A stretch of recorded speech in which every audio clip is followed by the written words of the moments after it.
औज़ुबिल्लाहि मिनश्शैतानिर्रजीम बिस्मिल्लाहिर्रहमानिर्रहीम अल्हम्दुलिल्लाहि रब्बिल आलमीन सुब्हानका ला इल्मा लना इल्ला मा अल्लमतना इन्नका अंतल अलीमुल हकीम सल्लल्लाहु अला नबिय्यिल उम्मी व आलिहि वसल्लम।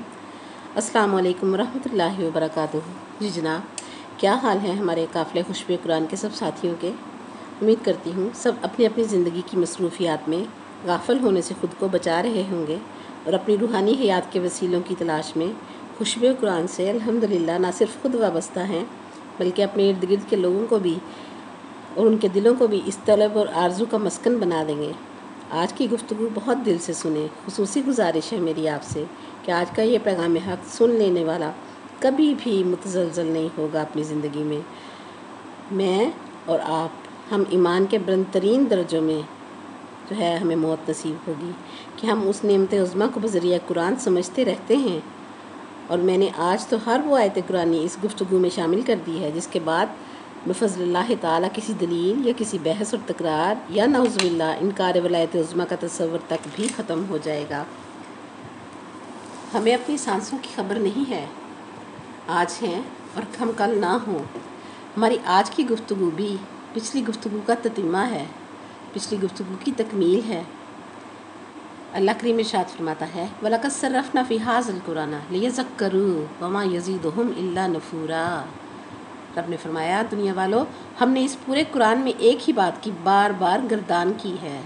सर्रफ़ना फ़ी हाज़िल कुरान पढ़ते ही हमें हदीस गदीर खुम याद आ जाती है कि मन कुन्तु मौलाहु फ़हाज़ा अलीयुन मौलाहु, यानी हदीस मुबारका के अल कुरान माल अली व अली माल कुरान की तफसीर हमें समझ आती है इस आयत को पढ़ते ही। और सर्रफ़ना का मतलब ये है कि तसरीफ़ करना, बार बार दोहराना, गर्दान करना।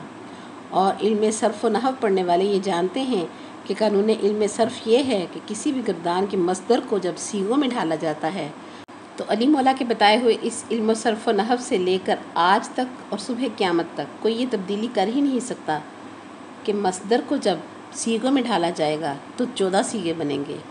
गुफ्तगू थोड़ी सी भारी है लेकिन खुशबे कुरान का प्लेटफॉर्म इसीलिए तो है कि हर ला इल्म भी इल्म कुरानी हासिल कर सके। मिसाल से समझते हैं कि ज़राबा का मतलब है मारना और सिर्फ़त ज़रब हर एक सीगे में रहेगी। जैसे ज़राबा उस एक ने मारा और ज़राबा बा के साथ अलिफ ज़ब लग जाएगा तो फिर उन दोनों ने मारा, और दोनों सूरतों में ज़रब शामिल है। ज़रबू सब ने मारा, इसमें भी ज़रब शामिल है। ज़रबत उस औरत ने मारा, ज़रब शामिल रही। ज़रबत दो औरतों ने मारा, ज़रबता दो औरतों ने मारा, तब भी ज़रब शामिल रही। ज़रबना हम सब ने मारा तो भी ज़रब शामिल रही। ज़रबत तूने मारा तब भी ज़रब शामिल है। ज़रबतुमा तुम दोनों ने मारा तब भी ज़रब शामिल है। ज़रब तुम सब ने मारा, ज़रब शामिल रही। यानी गर्दान का ये कमाल है कि किसी भी सूरत में अपनी सिफत को नहीं छोड़ती। अल्लाह फरमाता है लक़द सर्रफ़ना फ़ी हाज़िल कुरान, हमने कुरान में गर्दानें की हैं। अल्लाह अकबर, अल्लाह अकबर। इसी तरह से खल्क है जो वो मस्दर है और इसके सीगे 14 होते हैं।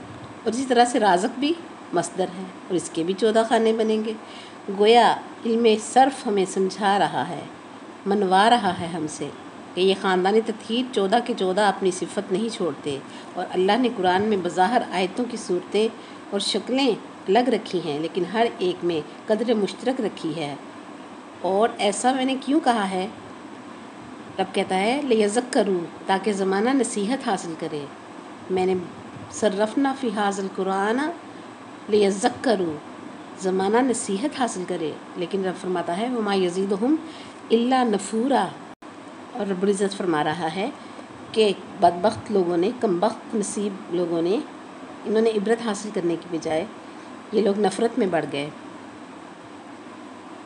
छठे इमाम जाफ़र सादिक़ अलैहिस्सलाम के शागिर्द ख़ास ने मौला से पूछा कि इस आयत से क्या मुराद है कि वलक़द सर्रफ़ना फ़ी हाज़िल कुरान, हमने इस कुरान में एक ही बात को बार बार दोहराया है, एक ही बात की बार बार गर्दान की है, हर जगह एक ही बात दोहराई है।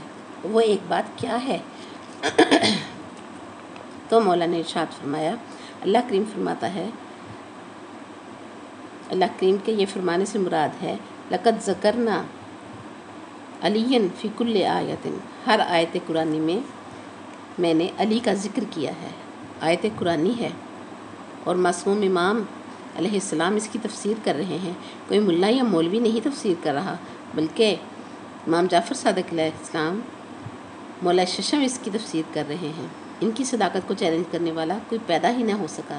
فرماتے ہیں کہ ہر آیت کے جلوے میں ذکر ہی مولا علی علیہ السلام کا ہے، کہ قرآن زمین پر جلوہ گر ہی نہ ہوتا اگر لقد ذکرنا علی فی کل آیات کی حقیقت کو سر تسلیم خم کر کے ہم مان جائیں تو ہماری سمجھ جو ہے وہ کھل سکتی ہے۔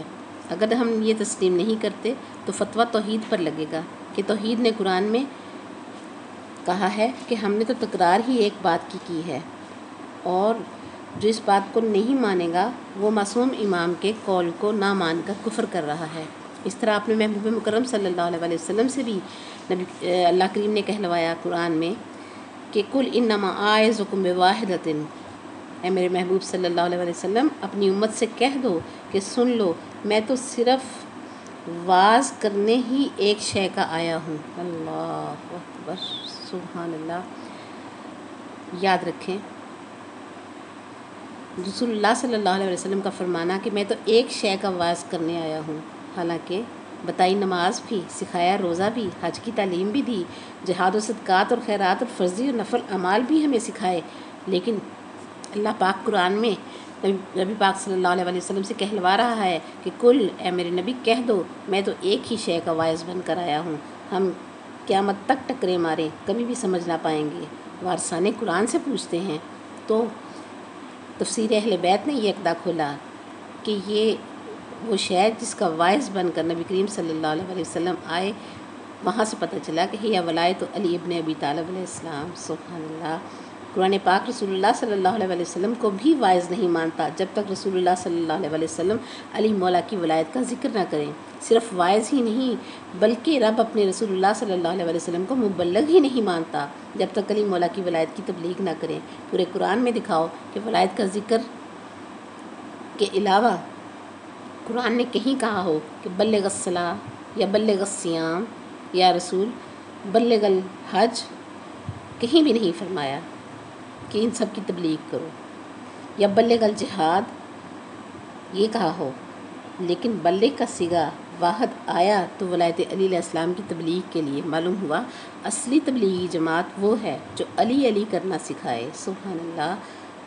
اور یاد رکھیں علی مولا کو پیارا رکھو جو دنیا میں بھی کام آئے، جو دنیا میں دشمنوں کی چالوں سے بچائے، دنیا میں بھوکا مرنے سے بچائے، دنیا میں رسوائی اور ذلت سے بچائے، جو موت کے وقت آئے، جو قبر میں فرشتوں کی جھڑکیوں سے بچائے، جو محشر کی تلخیوں سے بچائے، جو پیاس کی شدت سے بچائے، جو صراط کی ہولناکیوں سے بچائے۔ ہمیں چاہیے کہ ہم اس اپنے مولا کو راضی رکھیں۔ اللہ اکبر۔ اب سننے والے سوچ میں نہ پڑ جائیں بلکہ سمجھیں کہ قرآن میں کافروں کا ذکر ہے، مشرکین کا ذکر ہے، یہودیوں کا تذکرہ بھی ہے اور منافقین کی گفتگو بھی ہے، عیسائیوں کا تذکرہ بھی ہے، قرآن میں نجس لوگوں کی باتیں بھی ہیں، اور قرآن میں مشکوک ایمان رکھنے والوں کے تذکرے بھی ہیں۔ اور یہ کیسے ہو سکتا ہے کہ ہر آیت میں علی مولا ہیں؟ توحید کے مت والوں نے فرزندان توحید کہلوا کر خود کو رب کو لم یلد کی شان سے مبرہ کرنے کی جو ہے وہ کوشش کی ہے۔ ایسے ملا سے پوچھو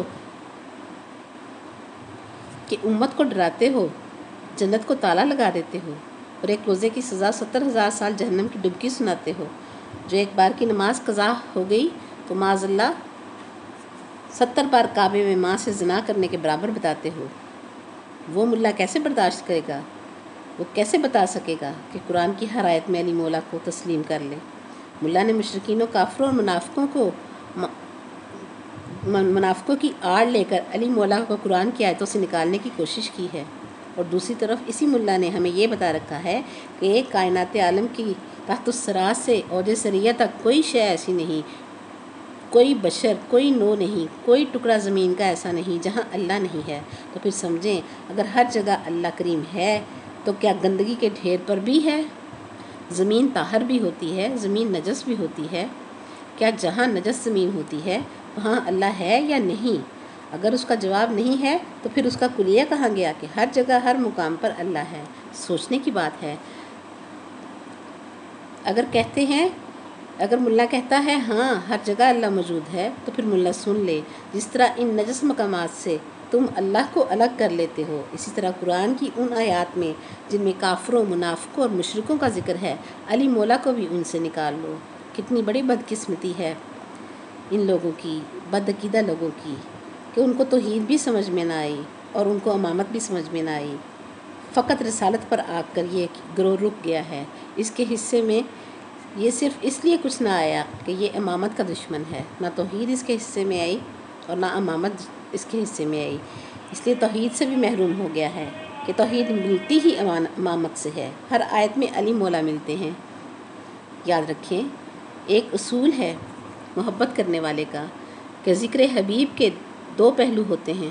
ایک تو یہ کہ اپنے محبوب کا، اپنے چاہے جانے والے کا ذکر اچھے لفظوں میں کرو، یہ بھی ذکر حبیب ہے، اور دوسرا یہ کہ اپنے محبوب کے دشمن کا ذکر برے لفظوں میں کرو، یہ بھی ذکر حبیب ہے۔ سبحان اللہ۔ اور اس کی تصدیق قرآن نے سورہ کوثر میں فرما دی، دونوں مثالیں جمع فرما دی اس چھوٹی سی صورت میں۔ فرمایا انا اعطیناک الکوثر، اللہ اکبر۔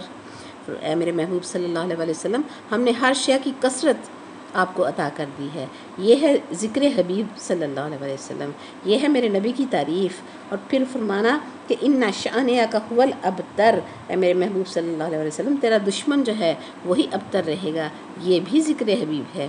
کبھی محبوب کو اس کی شان کے حوالے سے بلا کر تو اس کا ذکر کرتا ہے، اور کبھی محبوب کو اس کے دشمن کی نسبت سے اپنے غضب کا حقدار بنا کر اپنے حبیب کا ذکر فرماتا ہے۔ دوبارہ واپس آئیں، ہر آیت میں علی مولا ہمیں ملیں گے۔ کہیں مولا علی لفظوں میں شامل ہیں، کہیں حرفوں میں شامل ہیں، کہیں علی مولا معنوں میں شامل ہیں۔ آیات عذاب میں علی مولا اس معذب کو عذاب دینے میں شامل ہیں۔ جہاں بھی موت کا ذکر ہوگا، قوم عاد و سمود کی تباہی کا ذکر ہوا، تو علی مولا کا فرمانا نہج البلاغہ میں انا مہلک عاد و سمود، علی مولا اس میں شامل ہیں۔ کہیں اللہ کے کسی دوست کا ذکر ہوگا، اس میں بھی علی مولا شامل ہوں گے۔ مثلا ذکر آدم علیہ السلام کا کیا اور ذکر علی علیہ السلام کا بھی ہو رہا ہے۔ اس پہلے واقعے کو قرآن نے بہت بار کوڈ کیا ہے۔ رب فرماتا ہے اپنے اور ابلیس کے مکالمے کو دہراتے ہوئے قرآن میں، ما منعک ان تسجد لما خلقت بیدی، کہ ابلیس تو نے اس کا سجدہ کیوں نہیں کیا جسے میں نے اپنے دونوں ہاتھوں سے بنایا ہے۔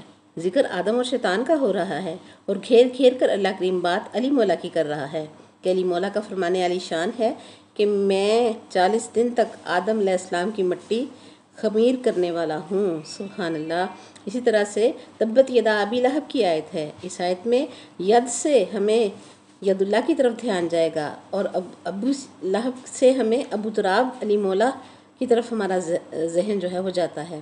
لفظ ابی سے علی مولا یاد آتے ہیں کہ علی مولا کو یہ لقب ابو لہب سے بھی پہلے ملا۔ اللہ اکبر۔ اسی طرح سے معصومین سے پوچھا گیا کہ کافرین کا ذکر ہے تو علی مولا کیسے شامل ہو گئے، کہ قل یا ایھا الکافرون لا اعبد ما تعبدون فرمایا گیا ہے۔ یاد رکھیں، قرآن کا ظاہر عبارت ہوتا ہے اور قرآن کا باطن وارثان قرآن ہے۔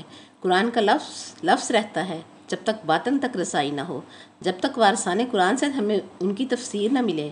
امام جعفر صادق علیہ السلام نے فرمایا کہ قل یا ایھا الکافرون سے مراد اللہ کریم کی یہ ہے کہ اللہ کریم اپنے حبیب مکرم صلی اللہ علیہ وسلم سے کہہ رہا ہے کہ کہہ دو اے میرے رسول ان لوگوں سے جو علی علیہ السلام کی ولایت سے کفر کرتے ہیں۔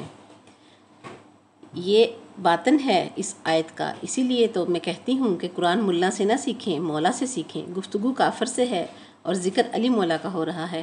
قرآن کی آیت میں رب فرماتا ہے اپنے محبوب مکرم صلی اللہ علیہ وسلم سے کہ اذا قرأت القرآن فاستعذ باللہ من الشیطان الرجیم، اے میرے رسول پاک صلی اللہ علیہ وسلم، جب قرآن پڑھنے لگا کرو تو شیطان رجیم سے اللہ کی پناہ مانگ لیا کرو۔ اب ایک لمحے کے لیے میں اور آپ اپنا ایمان ٹٹولیں اور پوچھیں خود سے کہ کیا شیطان رسول پاک صلی اللہ علیہ وسلم سے تلاوت بھلا سکتا ہے؟ نعوذ باللہ، نہیں نا۔ تو پھر رب کیا کہہ رہا ہے؟ تو امام جعفر صادق سے اس آیت کا باطن پوچھا گیا تو انہوں نے فرمایا کہ اللہ کریم اپنے محبوب پاک صلی اللہ علیہ وسلم سے کہہ رہا ہے جب قرآن پڑھا کرو تو اللہ سے शैतान रजीम अल्लाह की पनाह शैतान रजीम से मांग लिया करो। फरमाया तिलावत और किरत किए जाने वाले कुरान की बात अल्लाह नहीं कर रहा। अल्लाह करीम फरमा रहा है, ए मेरे हबीब, इज़ा ज़करता अलियन बिलफ़ज़्ल वल इल्म वश्शुजाअत वल करामत फ़स्तइज़ बिल्लाहि मिनश शैतानिर रजीम लिअल्ला युशव्विशु फ़ी क़ुलूबिल मुमिनीन। अल्लाहु अकबर। कि जब मेरे महबूब सल्लल्लाहु अलैहि वसल्लम आप अली मौला के फ़ज़ाइल पढ़ा करो तो आप तो मासूम हो, शैतान आपका कुछ नहीं बिगाड़ सकता। आप अल्लाह की पनाह इसलिए मांगा करो ताकि आपको सुनने वाले मोमिन के दिल में शैतान शक पैदा ना कर सके। ले अल्लाह युशव्विशा फ़ी क़ुलूबिल मोमिनीन, मोमिनीन का दिल जो है वो इस अकीदा में रासख हो जाए और मोमिनीन के दिलों में मोहब्बत अली अलैहिस्सलाम जो है वो नूर बनकर चमके, उनके दिलों में तशवीश, शक और वसवसा शैतान पैदा न कर सके। अल्लाह अकबर। कुरान से पूछते हैं कि आदम के इनकारी शैतान से ही पनाह मांगे तो कुरान की सूरह अनाम बोली, कज़ालिका जअलना लिकुल्लि नबिय्यिन अदुव्वन शयातीनल जिन्न वल इंस। अल्लाह अकबर। कुछ शैतान जिनों में होते हैं और कुछ शैतान इंसानों में होते हैं। तो वो दिन और आज का दिन आप ख़ुद जान लिया करें। जो बंदा भी वलायत अली इब्न अबी तालिब का अकीदा नहीं रखता, उनके फ़ज़ाइल को तस्लीम नहीं करता, उनके इल्म, शुजाअत और करामत को तस्लीम नहीं करता, या अली मौला के बारे में शक में डाल रहा है, चाहे वो कितना बड़ा ही आलम क्यों ना हो, वो शैतान है। और कुरान के नज़ूल की इल्लत ही रब ने ये बताई कि कुरान की हर आयत में दीन का जौहर ज़िक्र अली अलैहिस्सलाम मौजूद है। कुछ आयतों में शिफा का ज़िक्र है, कुछ आयतों में रिज़्क़ का ज़िक्र है, कुछ आयतों में तख्लीक का ज़िक्र है, कुछ आयतों में मुश्किल कुशाई का ज़िक्र है। और अल्लाह करीम फरमाता है, मैंने हर आयत में अली की विलायत की गर्दान की है। अब अगर रिज़्क़ की आयत में अली अलैहिस्सलाम है तो फिर बदअकीदा मुल्ला अल्लाह को गाली कहे, नऊज़ुबिल्लाह, कि अल्लाह अपनी हुज्जत की मोहब्बत में हद से बढ़ गया है। ज़िक्र अपने रिज़्क़ का कर रहा है आयत में और शामिल अली है। अगर ऐसा है तो मानना पड़ेगा कि चूँकि रिज़्क़ अल्लाह का है और बांटता ये है, इसलिए ज़िक्र अली मौला का आयत में है। और आयत शिफा में तज़किरा अली मौला का मिलता है कि सेहत देता है। रहमान की रबूबियत का मज़हर कुल अली मौला अलैहिस्सलाम है। और रब की सिफ़त रहमानियत अपने हर मानने वाले और ना मानने वाली मखलूक के लिए आम है। हर एक को रब्बुल आलमीन होते हुए वो नवाजता है और वलायत कुल्लिया पर फ़ायज़ अली मौला को रबूबियत कुल्ली अता फरमा रखी है। याद रखें, तकदीर किस चीज़ का नाम है? ये क़ज़ा और क़दर के लिखने वाले फ़रिश्तों के दिमाग के सोचे हुए प्रोग्राम का नाम तकदीर है। दोबारा समझें, क़ज़ा और क़दर के लिखने वाले फ़रिश्तों के दिमाग के सोचे हुए प्रोग्राम का नाम है।